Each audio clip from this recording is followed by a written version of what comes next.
আল্লাহ লাগে, সেই সাথে হিল্লাও লাগে। অর্থাৎ এই হিল্লাকে আমরা আল্লাহর সাথে তুলনা করে ফেলি, কিছুটা শিরিক করে ফেলি। হ্যাঁ, তো এই ক্ষেত্রে আমরা জীবনে কিন্তু নানান রকম সাহায্য সহযোগিতা আমরা পেয়ে থাকি, বাবা মা বন্ধু প্রতিবেশী এমনকি অচেনা কেউ এসে আমাদের পাশে দাঁড়ায়।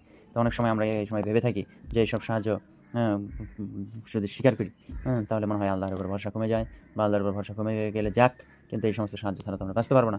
সুতরাং আল্লাহ তাআলা তো সরাসরি এসে সাহায্য করে না, তো এই হিল্লা বা মাধ্যম দ্বারা যে সাহায্য করে, তার প্রতি আমরা এত বেশি কৃতজ্ঞ হয়ে যাই বা এমন কথা বলে ফেলি যেটা আল্লাহর শান মানে গিয়ে আঘাত করে।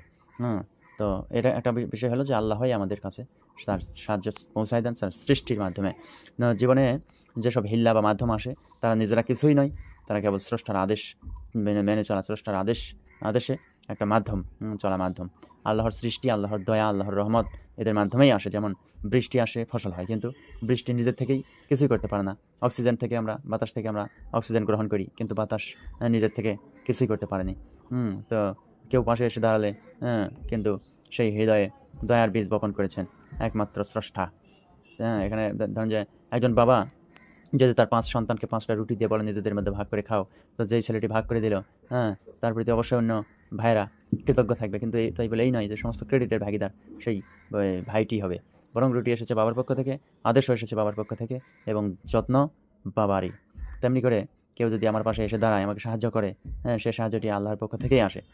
সেই সাহায্যকারীকে যতই সম্মান করেন না কেন, এখানে আল্লাহরই সম্মান বাড়বে এবং আল্লাহরই প্রশংসা হবে, কারণ সে ব্যক্তি, তার দয়া, তার শক্তি সবই তো আল্লাহরই দান। তো এখানে শুধু বুঝলেই যথেষ্ট, আর তেমন কিছু নয়। পৃথিবীতে যত ভালোবাসা আছে দেখেন, সৌন্দর্য, শক্তি, যত সম্পদ সবই তো স্রষ্টারই সৃষ্টি, তাই না? তো সুন্দর ফুলের যে সৌন্দর্য, সৌন্দর্য যত পৃথিবীতে আছে সব কিছু সৌন্দর্যের স্রষ্টা একমাত্র আল্লাহ তাআলা। আল্লাহ তাআলা কত সুন্দর!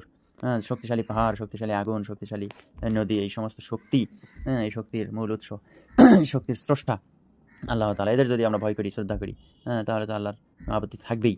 তো সুতরাং এই শক্তিগুলি আল্লাহ তাআলার পক্ষ থেকে আসছে, এটা যদি আমরা জানি, তাহলেই যথেষ্ট। যতই শক্তিশালী হোক না কেন পাহাড়, কিন্তু পাহাড়ের স্রষ্টা, পাহাড়ের সৃষ্টিকর্তা হচ্ছে আপনার সেই মহান স্রষ্টা, আল্লাহ তাআলা, যিনি সমস্ত কিছু সৃষ্টি করেছেন।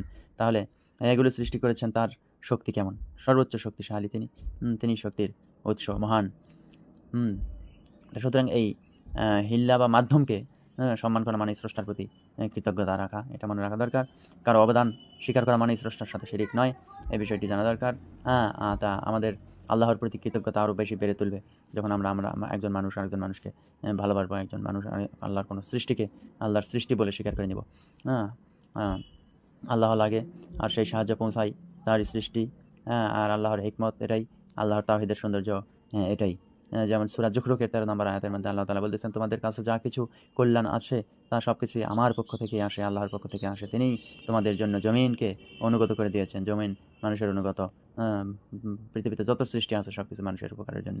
তো স্রষ্টার সৃষ্টি যতই উপকারী হোক, শ্রেষ্ঠত্ব কেবল স্রষ্টারই।